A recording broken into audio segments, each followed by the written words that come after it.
Jared Kugel, a Long Island native, grew up immersed in the tire industry, spending 13 years working in his family's business.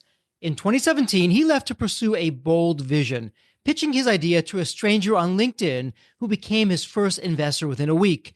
Despite financial hardships, nearly becoming homeless, and multiple business pivots, Jared raised over $10 million in investment and transformed Tire Agent into a leading online retailer. Twice named the Inc. 5000 list of fastest growing companies in the US, Tire Agent has sold nearly 2 million tires since 2020, redefining affordability for everyday Americans. And before we hop into the podcast, a quick word from our sponsor, Deep Wealth and the Deep Wealth Mastery Program. We have William, a graduate of Deep Wealth Mastery, and he says, I didn't have the time for Deep Wealth Mastery, but I made the time and I'm glad I did. What I learned goes far beyond any other executive program or coach I've ever experienced. Or how about Bruce? Bruce says, before Deep Wealth Mastery, the challenge I had with most business programs, coaches, or books was that they were one dimensional. Through Deep Wealth Mastery, I'm part of a richer community of other successful business owners.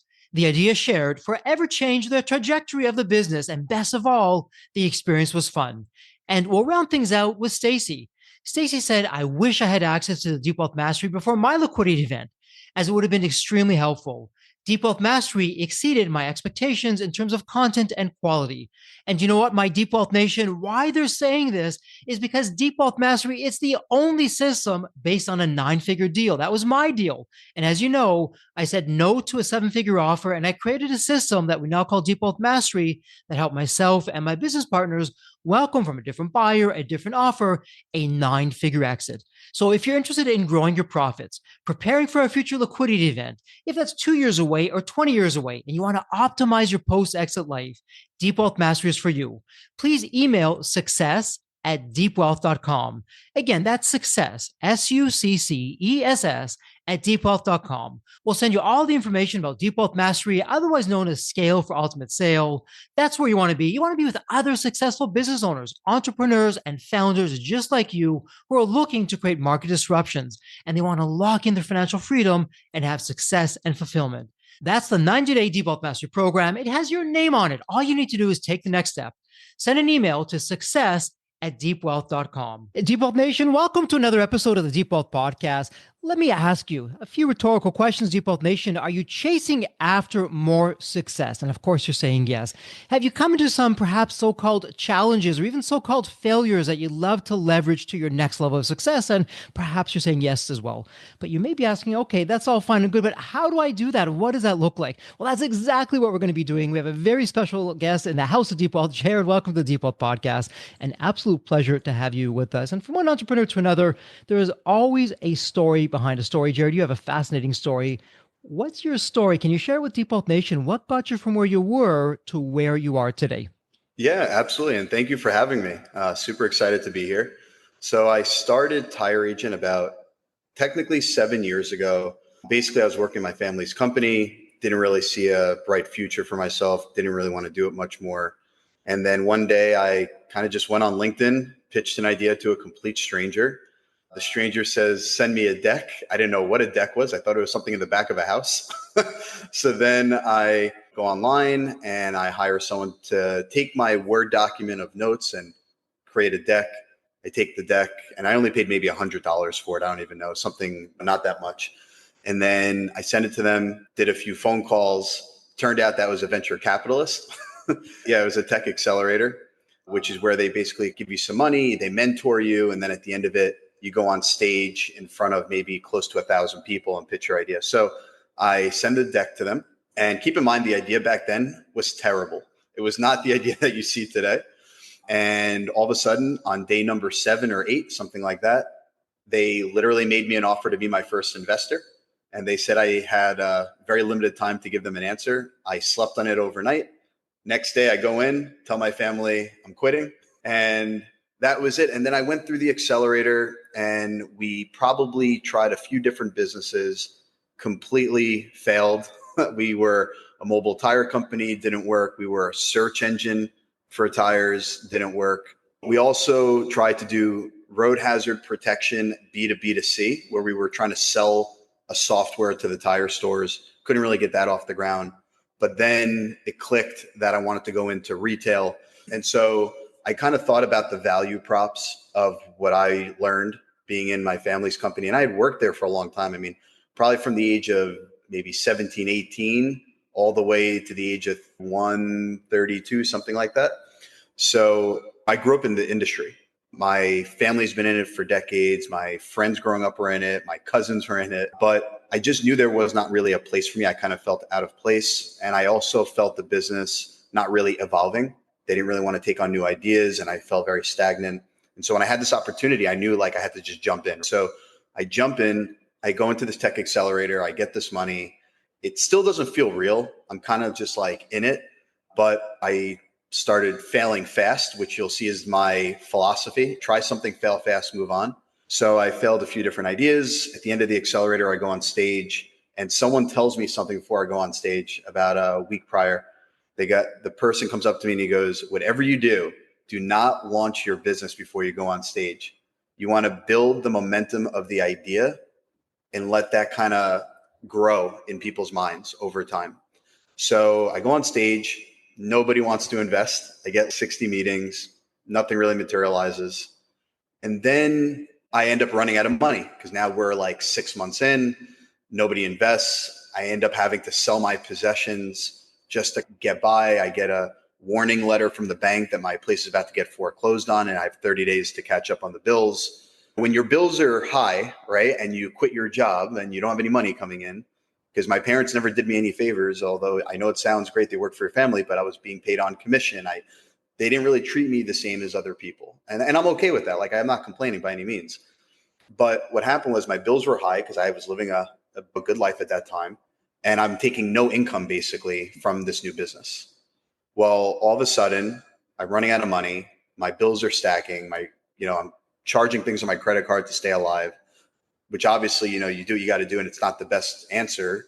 And then I end up having to live off of crackers and jelly because I'm so nervous that I need to save every dollar to pay for my rent, or I literally had nothing.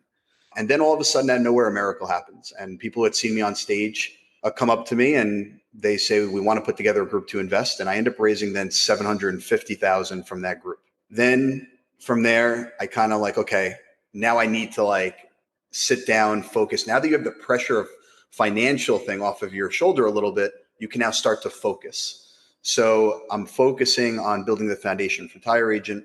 And I spent really a year and a half building the foundation. So people thought I was dead in the water. And I'm just barely getting by. I'm telling you, I'm making scraps at this point. And I didn't go to my parents for anything because they had their own issues going on at the time. And I really just wanted to focus on helping myself. So I just started experimenting with business ideas. I call it micro ideas. It's not like the foundational big business you're working on, but it's like quick little features or just quick ideas that you're just like throwing against a wall to see what just works quickly. But then over time, we figured out who we were going to be. And the hardest part about a business is understanding your identity. But then over time, we grew and we ended up raising other rounds of venture money. But it was not easy for me. I mean, I got rejected by, it felt like, hundreds of VCs. Nobody thought a tire company was really going to make it. In fact, I was even on a podcast where, one of the people on there, it was like a Shark Tank style. And they told me I'd never be anything more than a local tire salesman, which is fine. That's how I grew up, right? But I was trying to really do something more than that. And it took a long time to kind of figure out what we were doing. And no VCs wanted to really invest in a tire company at that time. And then what I realized was I needed to build the foundation of what the business is, like good economics. A lot of startups, they come out and they focus on the idea, not the fundamentals. So over time, we kind of figured it out. And Tire Agent now today is one of the larger online retailers of tires and one of the fastest growing companies. And we know exactly who we are as a company and who our demographic is.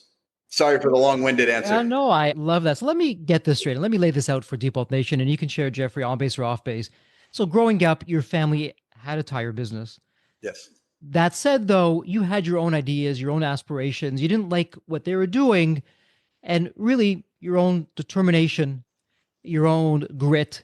You happened to reach out to someone, and it just so happened perhaps being at the right place at the right time. Some people call it luck. I call it serendipity. There's no such thing as luck. In my books, everything happens for a reason. You happen to reach out to a venture capitalist at the time, a private equity group at the time. You didn't realize that and pitched your idea. You'd never done any pitches before.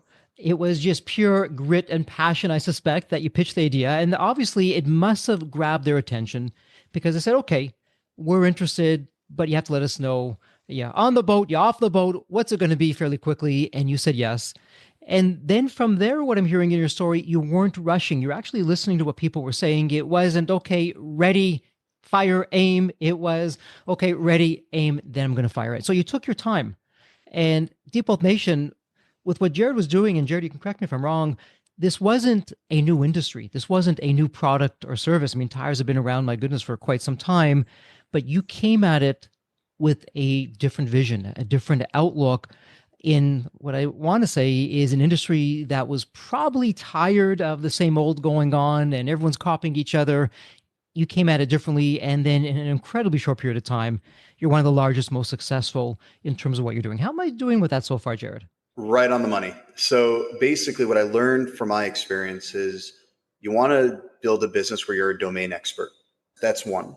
And I felt like I was a pretty good domain expert. I felt like I knew the industry pretty much inside and out from all different angles, from manufacturing to wholesale to retail. But also you want to go into an industry that's already established, right? Because then you know that the market demand is there.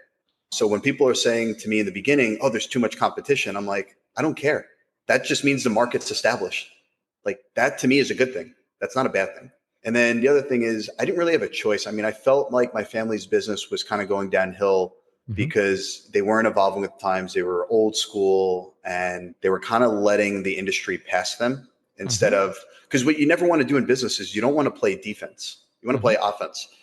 You want to make sure you're always at the forefront of innovation, not at the back, because by then it's too late. And the other thing is, while every other industry was focusing on the top, call it 10% of income earners, I wanted to go after like the average hardworking consumer that is getting by, because they're the people that the rest of the world is forgetting about.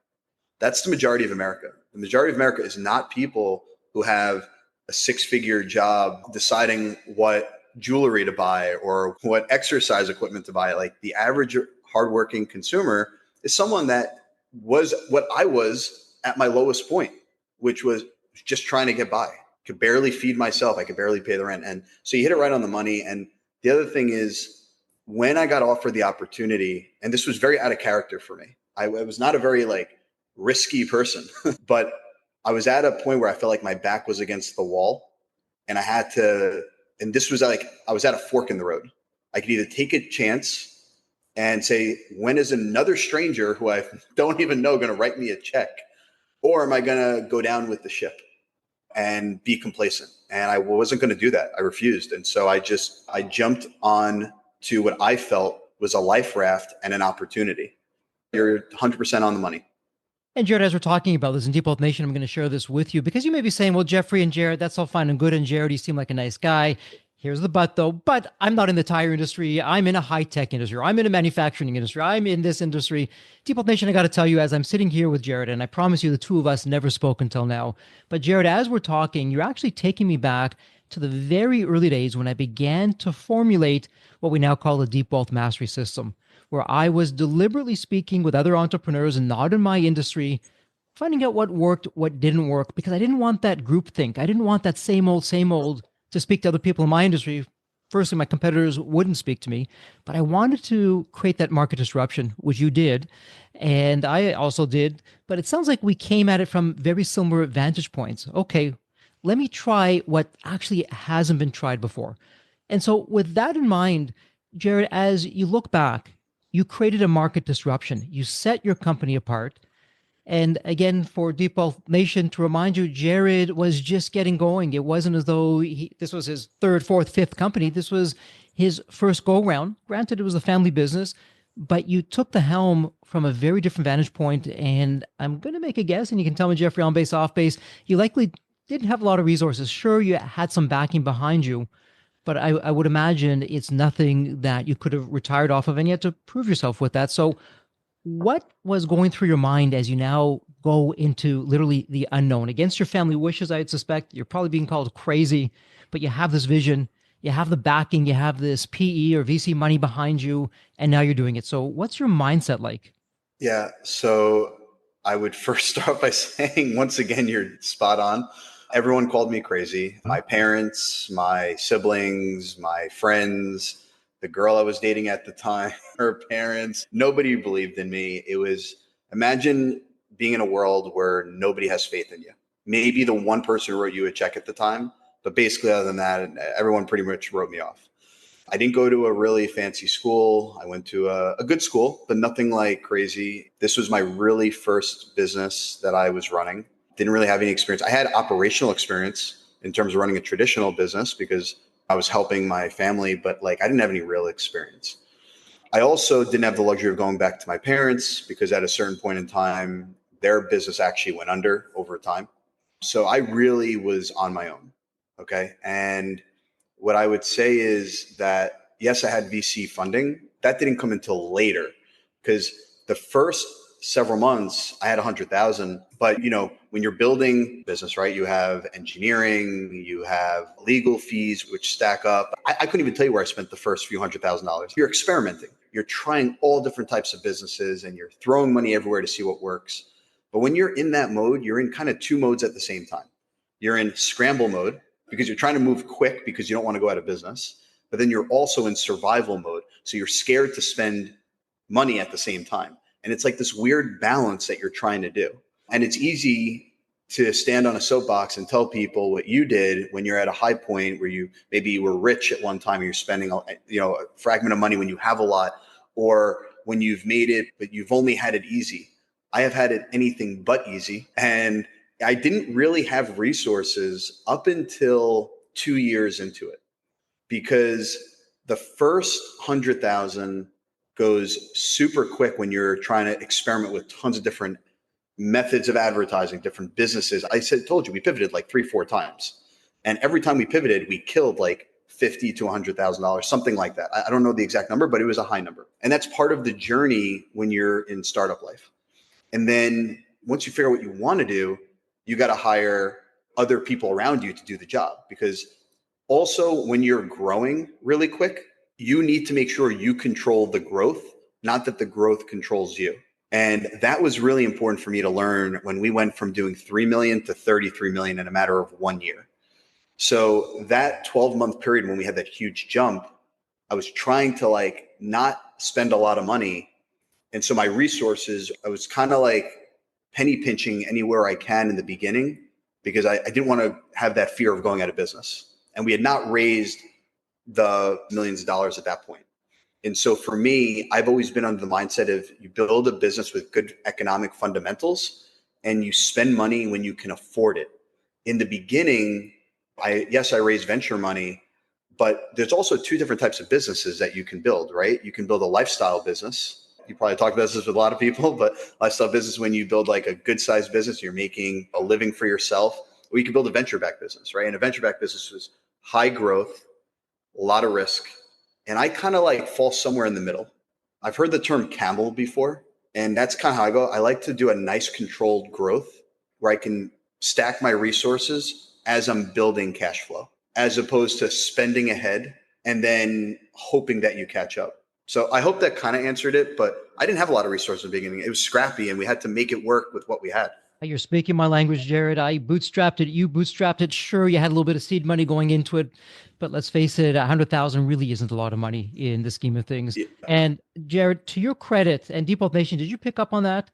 In a 1 year period of time, Jared did an 11x. So you 11 times your revenues from 3 million to 33 million. And Jared, we're all about that here at Deep Wealth. We say 10x, you one-upped us, you did the 11x, which is amazing. So many entrepreneurs don't think it's possible. Yeah, sure, I could do a 10x, but give me 5 years to do it, or give me 7 years to do it. And like you were saying, well, why not do it in a year? Why do you have to wait so long? What's going on here? Let's really break through all of that. So in your particular case, when you did an 11x on the business, what were some of the tried and true things that you saw that worked for you that you could share with us? Yeah, I just did a deep breath because I got like PTSD thinking about it. Well, for one thing is I was not prepared for the growth at all. Mhm. We had grown really quick and I was trying to adjust. And we were in an office that almost looked like a boiler room of stockbrokers where I had a hardline phone, didn't have the voice IP system that we have today, right? We had a hardline phone. We didn't have Slack or Teams or any of that back then. We weren't using any type of messenger. So a customer would call in, I would literally write it down on a piece of paper. I would hold it over my head and I'd be like, who's helping so-and-so? And someone's like, oh, I did. And then you're like running over to them. And it was kind of like haphazard because we didn't expect that growth. And then we went through this point where we didn't have a ticket support system. I don't care what business you're in. I don't care if you're a plumber, electrician, tech company, you have got to have a ticket support system. It doesn't even matter which one it is. So we were not using any of that. Everything was off of memory and email and paper.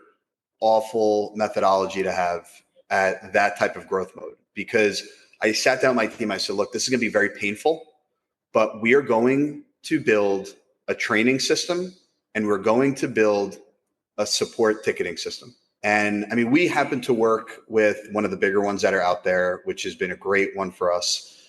But it took time, right? It took us 6 months to build a training system and the knowledge base of a ticket support system. And that skyrocketed our basically customer experience.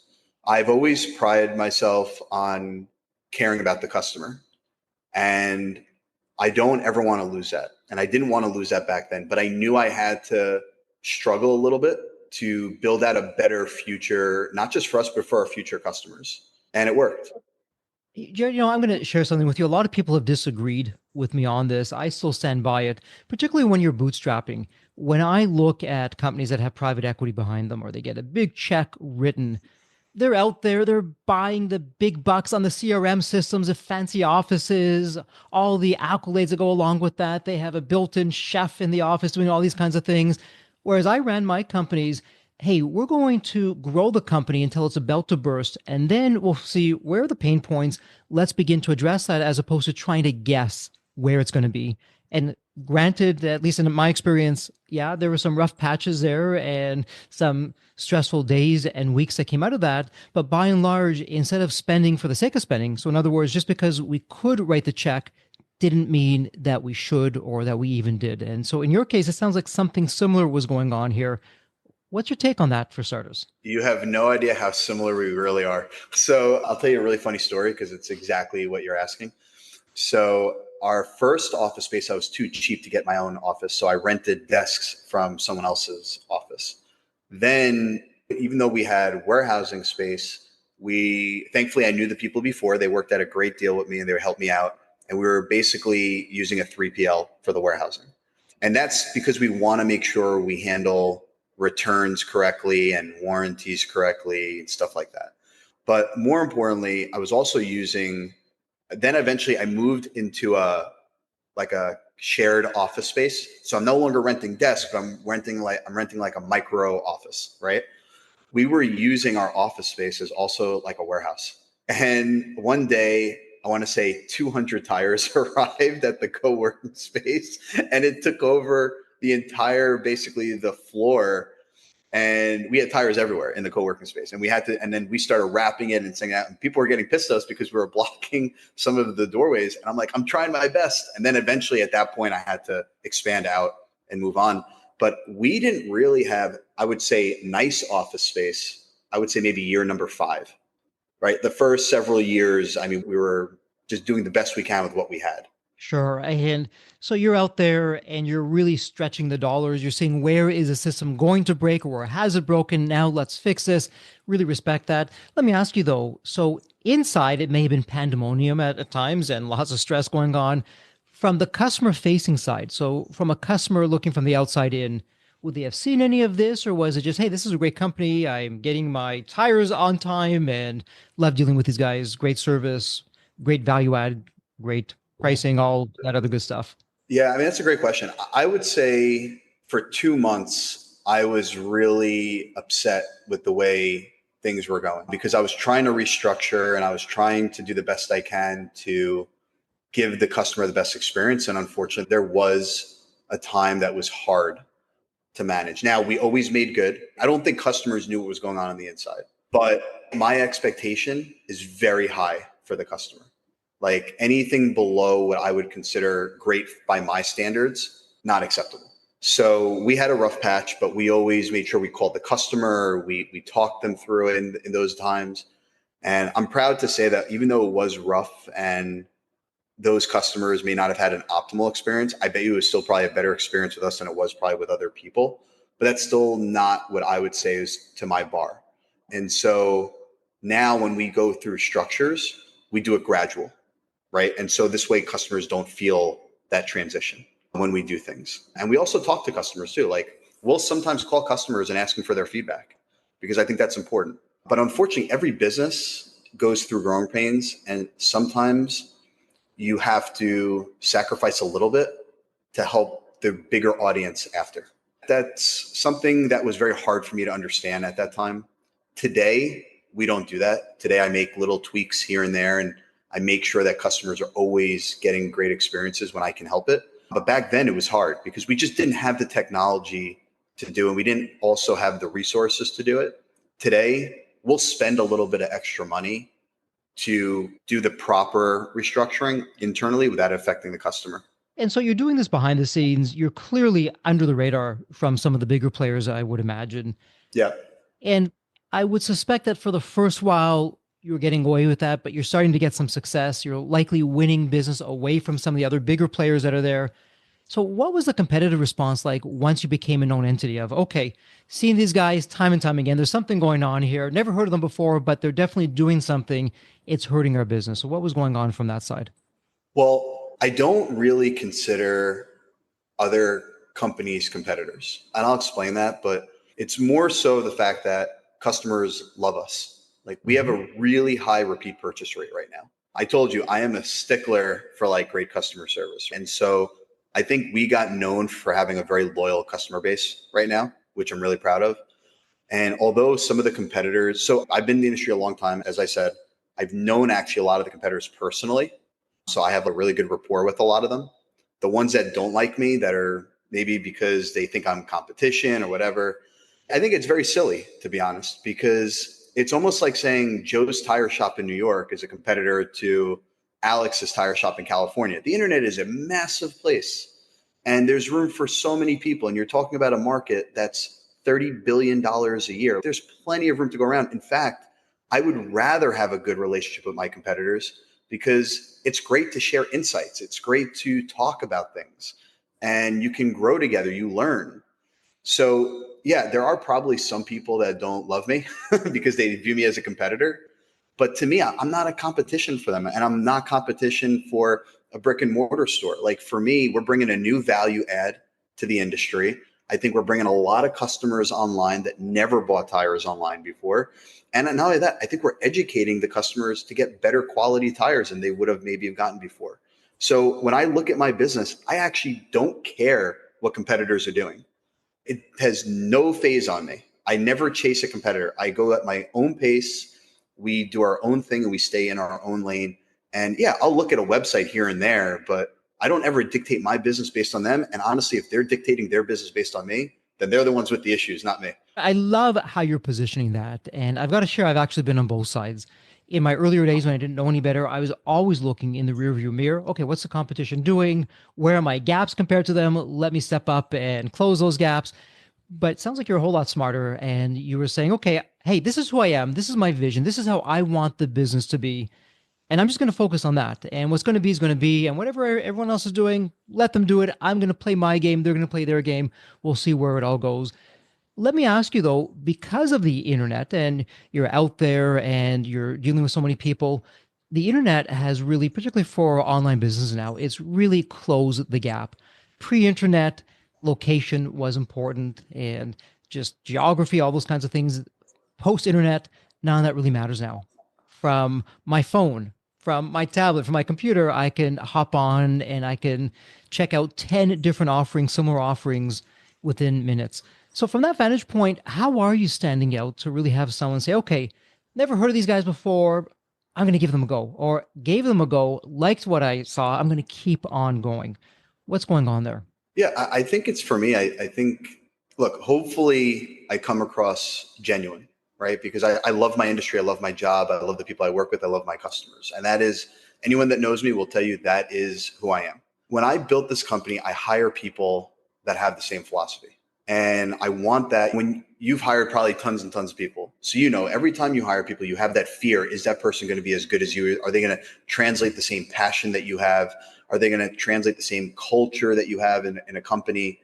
We've done a great job of that. And I see on our all hands calls that people take their job personally. They love the customers. They love talking to them. I tell all my people, do not rush a customer off the phone. I don't care if it's 5 minutes or 2 hours. Do not rush someone off the phone. If they call in, it's because they have a question. They deserve to get it answered. Very simple. So I think it comes down to this. There are plenty of people selling tires online, right? There is no scarcity of that. But most of the people, the only value prop that they can hang on to is cheapest price. Okay, that's great. But what are you going to do when you have a problem with the tire? What are you going to do when you don't have the money to pay for a tire and you need, let's say, payment options? What are you going to do when a tire goes bad and you wish you got road hazard? Who are you going to talk to get advice on a tire? How are you going to learn about the tire? There are so many things. It's not about the price. It's about the experience. And how are you going to make someone choose one tire over another? We do a really great job of educating the customer. We do a really good job of explaining the tires to customer. If you look through the site, you'll see we categorize things like superior rain and snow. That actually just means all weather. But we try to break it down so people understand. So I think because people see that we're trying to resonate with the average consumer and not the enthusiast. I mean, yeah, sure, we have enthusiasts that buy from us and we love that. But the majority of our customers are everyday people. And we really try to cater to that. When I create a new feature, it's solely based on how do I make the experience easier. Other websites that are out there only care about price. And look, you're going to have your customer base that does that. But I want the customer base that's going to keep coming back, that knows we're taking care of them, that knows that we're doing the right thing by them, and those that can call us when there is a problem with the tire. So that's how we differentiate ourselves. Okay, so it's all about the customer. And you didn't quite say it this way. And again, you can say, Jeffrey, on base to off base. What I'm really hearing you say is you were after a very specific type of, I'm not even going to say customer, client. You didn't want some customers. You want to turn those away, the ones that are going to go somewhere else if it's a penny less. You're looking for someone who fits your profile of what a customer is, and you're okay to not get every single client out there. You're going to be choosy. You're going to be picky in terms of who you're dealing with. The majority of people in America, the majority are more of the broad audience, and that's who we like to go after. I would say if you think about the online tire buying experience, you have price shoppers, you have enthusiasts, and you have the mainstream consumer. Now, the price shopper, there may be someone who's cheaper than me. That's possible, but we do offer very competitive pricing. And also that if that's all they care about, then there's nothing we're going to be able to do to win that customer over other than just keep lowering a price, right? But the majority of the people in America are people that don't know anything about tires, want to know something about tires, and are willing to be loyal to the companies that help them out when they need them. And it's not that I'm turning away customers, it's that we know who we are. We have a very good self-identity, and we want to attract the people that want the companies that care about them. Okay, so, and again, as you're describing that, Jared, it sounds like in your mind, you have your avatar, as some people call it. Okay, this is my target market. This is what they're really looking for. This is Yeah. how myself, the team is going to show up, and this is who we're going to be looking to work with. And so, with that said, for many entrepreneurs, they're terrific at starting with a startup, getting it up to a certain point. They got the vision, they now got the formula, but they drop the ball when it comes to expanding, getting the right people on board, having that culture reflect what they're all about. And it sounds like from the little bit that you shared with us, your culture has your vision, your outlook, how you would approach things is what your team is doing. So what's some of the secret sauce with that? How are you firstly attracting those team members? How are you keeping them on board? And how do you ensure that the company is going to be growing even though you're not the one who's doing everything now? I think that is a fantastic question because I think so many people don't know how to hire. That is by far a make or break for every company. I can tell you in this company, my best friend is my CTO. I can tell you that I hang out with my controller all the time. I hang out with a lot of the people here all the time. We're going to events together. We're going to restaurants together. We're talking all throughout the night. And it's not even about work. Sometimes it's just about random stuff. The majority of us here are really good friends. And that's the culture we wanted to build. We wanted to build a culture that was like a family atmosphere where people want to be around each other. Because reality is, if you like the people you work with, you're going to want to go to work, right? You're going to want to talk to them. For me, it's the interview process. You want to try to figure out who has good character and who does not. You want to figure out, do these people have the same values as you? Like my value as an entrepreneur is customer first. If you take care of the customer, you build your name, you build your business. It's a very simple practice, but not a lot of people do it. And when we interview people, my interview processes are not long. The majority of them are very quick. My initial interview with someone is maybe 15 minutes. And that's just to see if we jive as a person, right? Chemistry. Then the next interview is more longer. And so the more interviews I do, the more it kind of goes on. But usually I interview 1-2 times, make a decision.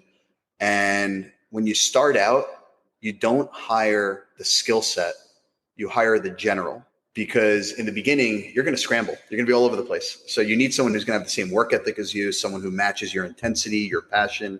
And it's hard to find, but they're out there. There are people that you can sell that vision to that are going to want to work with you. And the majority of people in our company have been with us for years at this point. Almost no one ever quits. And I could tell you that maybe about half the people that have ever quit have tried to come back. That's amazing. So, Jared, help me out here because I know I'm not alone when I share this. One of my biggest challenges when I'm bringing new talent on board, and I never like to call them employees, I always like to call them team members.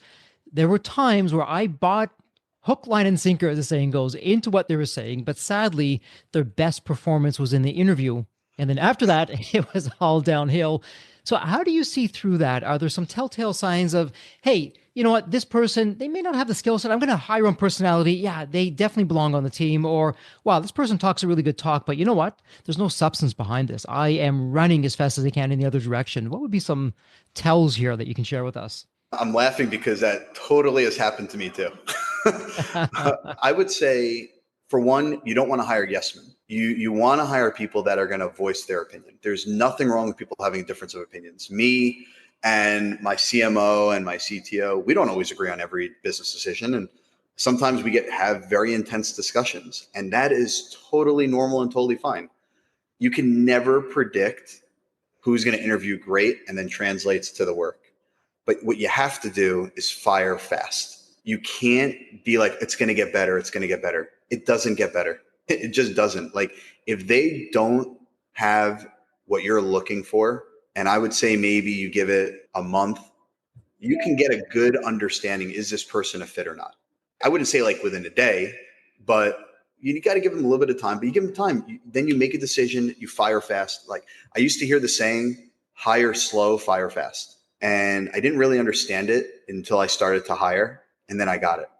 And the reason is because you're only going to be, when you're starting out, you're only as strong as your hires because everyone's contribution is magnified.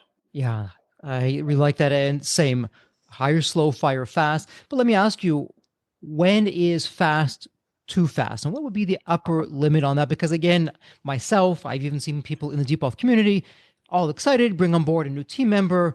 It's mistake after mistake. Well, let's just give them one more chance. And before you know it, an entire year has gone by and it's just been a lost return on investment in every sense of the word. Dollar, money, time, morale, Yeah. culture. It's costly. So when is, hey, it's been enough time. We're going to go in a different direction here. Well, sometimes it's not the hire. Sometimes it's you, right? Like Oh, it I also like comes that. down to really good training. So I believe in really good training. And yes, you're sometimes quote unquote wasting money and time, but you can't just throw someone in the fire and expect them to be great. So the person doing the hiring has to take some ownership on the success of that hire. So for some positions, I'll train for a month before I even will even evaluate. I would say if you're training them, you usually get a good sense within a couple weeks, like how they're going to do. If there's no training needed, then you have to look at, okay, are they showing up on time? Are they late? Because if they're late and they're not showing up to some days, right off the bat, you do not give them a lot of slack. But if they're showing up, if they're putting in the effort, then you could be a little bit more patient. And I don't know if there's a definitive timetable per se. Maybe it's a month, maybe it's 2 months. But what I would say is if you're going a full quarter and that person has not turned a corner, at that point, you're too late. And so, Jared, when you did the 11x on revenues with your business in a year, as you look back at that now, hindsight's always 2020. Let me ask a question that we could easily flip it on both sides, and let's do flip it on both sides. So when you 11x the company, what would you do every day of the week, including a Sunday? And then on the flip side, looking back, what was perhaps a tactical error, a strategic error that you definitely wouldn't do? So something that worked, something that didn't work that you can share with us. Yeah. Well, the first thing is technology didn't exist back then, right? Where it is today. I mean, you have AI to make your work a little bit more efficient. You have different types of email tools that didn't really exist back then. But what I did do, which I believe wasted a lot of time, was I had the phones going 24/7. And the reality is you'll maybe get a couple calls at 1 in the morning, 2 in the morning, but you're better off getting your sleep because you'll burn yourself out. I mean, I definitely had moments where I was like running on fumes because I didn't sleep. I had the phones running 24/7. I'm trying to take every call because every sale meant something so much to me because I was getting off the ground. That said, although I wasted a lot of time doing that, I don't regret it because part of being on this journey is trying things. And I don't know if I'd be where I am if I didn't try everything to get every sale. Like it's in my nature to work my butt off and make sure that I'm maximizing everything I can do. So although I know that was a waste of time and a waste of energy, and I probably would have been better off getting sleep, I don't regret it because it's who I am. And I know that I probably would not have been where I am if I didn't make those kind of mistakes. So that was one. I think the second one was I was a terrible communicator. Like my public speaking skills were awful. When you're a leader, it's very important for you to translate what's in your head to everyone around you so they know what page you're on, right? Because you got to be in sync. I wasn't really great at that either in the beginning. It took time for me to kind of learn that and learn my communication style and figure out how I absorb information. So those are the things I kind of wish I would have learned sooner, but I just don't know if I would have gotten there in a different path. Okay, and so really my takeaway here and for Deep Nation, it's not necessarily what Jared specifically did from a strategic or tactical side, but what I am hearing that we should all do, you went into it open-minded. Okay, I'm going to try this as an experiment. Maybe it's going to work, maybe it's not. In your case, it was, okay, we're going to be 24/7. And okay, looking back on that, yeah, sure, we had a few calls coming in, but from a health perspective, from a time, money perspective, it just doesn't make sense. Let's look to change it up. So you're willing to do the experiment, but you're also willing to change it up from lessons learned. And okay, we're going to stop doing that on a go forward basis. And I'm comfortable with that because I've tried it. I know it. Let's move forward until something else comes up that we're going to either pivot or keep on doing. How am I doing with that? No, I mean, it's spot on, spot on. Like people are going to make tons of mistakes along the way. They're going to waste money doing some things along the way. They're going to do the wrong feature or the wrong experiment, but it's just all part of learning. I mean, it's okay to make mistakes and to have some regrets, but you can't look back and be like, I wish I did this, I wish I did that. It's about what you're doing going forward. And if you do your job, your business should have been growing year after year. Because if it's not, that means you're not learning anything and you're not making adjustments. That's the key part. You have to be so agile as an entrepreneur early on that you have to move quick with everything you do. And so let me ask you this, Jared, because you created a market disruption. In the process, you did an 11x on the business. And for a lot of entrepreneurs, those were the glory days. Afterwards, it was all downhill. They got stuck in their success. And hey, if it ain't broke, don't fix it. We're going to stop innovating. We're just going to keep on doing what we're doing. That hasn't been the case for you. What are you doing to keep you out of trouble? Because what so many entrepreneurs don't realize, and we talk a lot about this in our Deep Wealth Mastery program, within our greatest success, potentially are the seeds of our biggest failure. Yeah, I mean, I see it all the time, right? So I see it at the startup level, people who raise a ton of money, they're riding high from the check, and then they do nothing with it, or they go out of business in a few years. I see it from established businesses where the business has been around forever, they've been very successful, but they've been flat for a decade in revenue.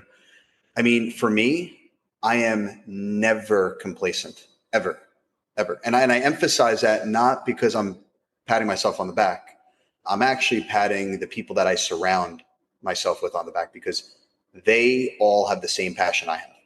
And we just want to constantly grow. We want to be better the next year and the next year and the next year. And for me, here's what it comes down to. You look at how big the market is and you say to yourself, okay, I have X% of the market. Well, okay, great. That means I have a wide open field that I can keep growing into. It's important that no matter how big you get, you should always want to keep improving because you've seen websites from the year 2000 when they were on like GeoCities back in the day, right? Remember that? And then you look at websites today. Well, if that person who had that website back in the year 2000 never changed their website, then we would have never seen the websites we have today. And look at the advancements in cars, right? So for me, I just think of it that you never want to stop innovating. And it could be small. I mean, you don't have to take a lot of risks. If you feel like you've hit your peak and you're scared to make really big moves, you can make small moves. Sometimes small moves, enough of them, can propel a business forward, but it's important that you don't just sit on your reputation and that you continue to improve it because at the end of the day, not that it's a game, but we're all here because we want to win. And winning doesn't always mean money. Like for me, when customers, I always look at the NPS score. I always look at the reviews. I say I'm winning when customers are loving us. And you know what happens when customers love you? The money comes because they keep coming. And so you got to look at it from all those angles to then never be complacent. And not to put words in your mouth, it sounds like you're chasing the passion first to let the dollars follow next, not the other way around, like so many others do. And you're also, hey, I'm curious. I want to take it to the next level. What does that look like? Let's keep on experimenting. And you've surrounded yourself with people who think the same way. They want to challenge themselves. They want to push the business to the next level. And let's keep on trying. Let's keep on looking. And is really baked into the culture. Thoughts about that? Well, so you mentioned the passion thing. So I want to kind of take a step back. So when I started and I took the very first ever real round of investment, the question I would always get from people is, so when do you plan on selling? And I'm like, I just got the money. What do you mean, when do I plan on selling? That's not how this works. For me, I actually never thought about when I started, whenever people would ask me that question, I would say, I don't know. I don't know. And the reason is because I never wanted to focus on that far down the road. I wanted to focus on the now and making sure I stay focused on building the business. I'm incredibly passionate about what I do. And I'm passionate about the people I work with. I'm passionate about the people in the industry, and I'm passionate about customer service. So for me, it was important to never lose your focus in business. And as we've grown, I'm now starting to see where the future is going to lie with us. But I don't ever say to myself, I'm going to sell because of this, or I'm going to sell because of this. When the opportunity comes, if it comes, great. I have a very open mind, love to explore it. But I'm never going to be the type of person that's going to make decisions for 10 years down the road. Like you make decisions for the immediate future and then you let things fall into place. And so when that day comes, I'll be super excited. I'll say, hey, I've accomplished, I've set out to do, but I stay focused in the moment and I stay focused maybe at most a year later. And that's where you have to stay in, because in the tech startup world, the minute you get your check, it's okay, I plan on selling because at X. It's like, dude, you still have to build a business. What are you doing? Absolutely. And I love to say it to you both, and I really did this for myself, Jared. Growing my company, had that success. I just took the mindset because it's always a common belief, and there's no such thing as common sense. Oftentimes, what people say is right actually isn't. It's a myth. I didn't buy into the myth. I said, you know what? I'm going to do both things at the same time. I'm going to run the company as though, on the one hand, I'm keeping it forever, and on the other hand, I'm selling it tomorrow. And that tension, it created a tension, but for me, anyways, it was a healthy tension. I'm going to keep it forever, but I'm selling it tomorrow.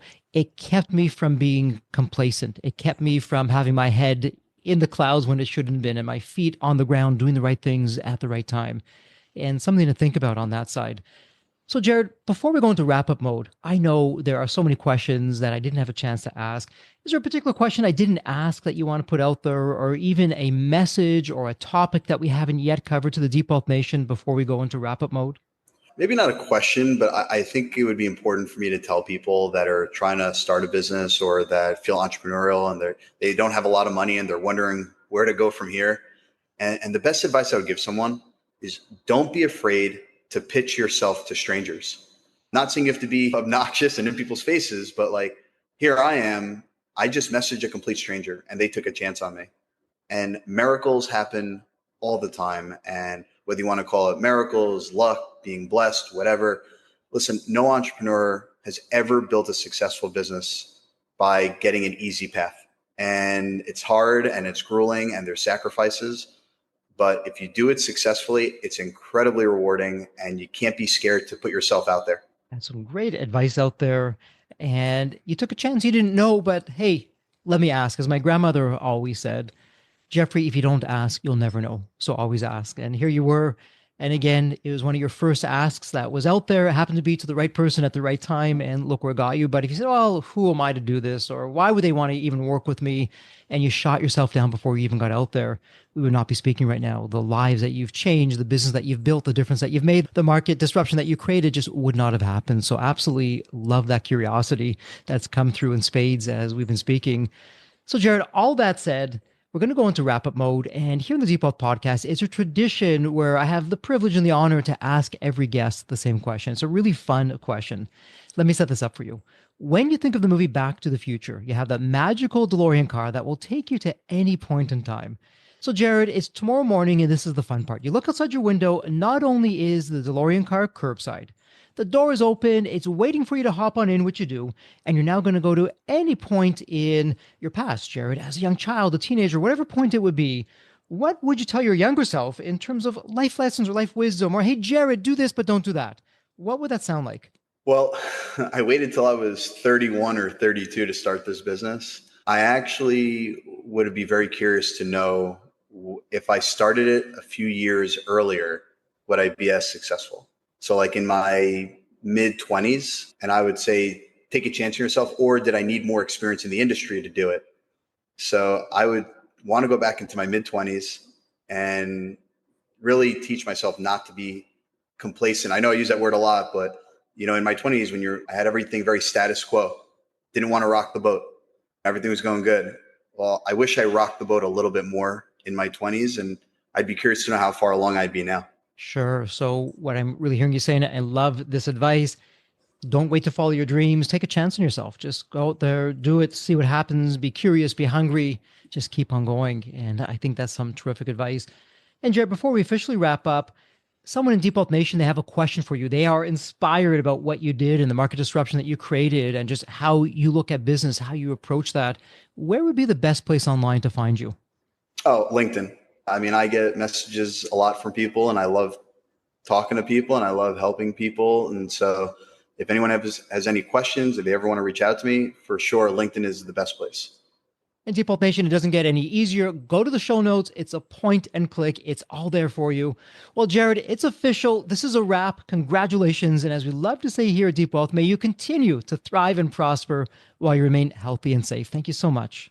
Thank you. This has been a real honor. So there you have it, Deep Wealth Nation. What did you think? So with all that said, and as we wrap it up, I have another question for you. Actually, it's more of a personal favor. Did you find this episode helpful? Have you found other episodes of the Deep Wealth Podcast empowering and a game changer for your journey? And if you said yes, and I really hope you did, I have a small but really meaningful way that you can actually help us out and keep these episodes coming to you. Are you ready for it? The dramatic pause. I'll just wait a moment. Drum roll, please. Subscribe. Please subscribe to the Deep Wealth Podcast on your favorite podcast channel. When you subscribe to the Deep Wealth Podcast, you're saving yourself time. Every episode automatically comes to you. And I want you to know that we meticulously craft every one of our episodes to have impactful strategies, stories, expert insights that are designed to help you grow your profits, increase the value of your business, and yes, even optimize your post-exit life and your life right now, whatever you want that to look like. And every time you subscribe and a fellow entrepreneur subscribe, it's a testament to how together, yes, we are changing the social fabric of society. one business owner at a time, one liquidity event at a time. So don't let the momentum stop here. Subscribe now on your favorite podcast channel. You'll never miss an episode. You'll be the first to hear from the top industry leaders, the innovators, the disruptors that are really changing and shaping the business world. And maybe you're commuting, maybe you're at the gym, maybe you're taking a well-deserved break that we spoke all about on this episode. The Deep Wealth Podcast, it's your reliable source for the next big idea that could literally revolutionize your business. So once again, please hit that subscribe button, stay connected, inspired, and ahead of the curve. And again, your next big breakthrough moment, it might just be one episode away. Maybe it was even this episode. So all that said, thank you so much for listening. And remember, your wealth isn't just about the money in the bank. It's about the depth of your journey and the impact that you're creating. So let's continue this journey together. And from the bottom of my heart, thank you so much for listening to this episode. And as we love to say here at Deep Wealth, may you continue to thrive and prosper while you remain healthy and safe. Thank you so much. God bless.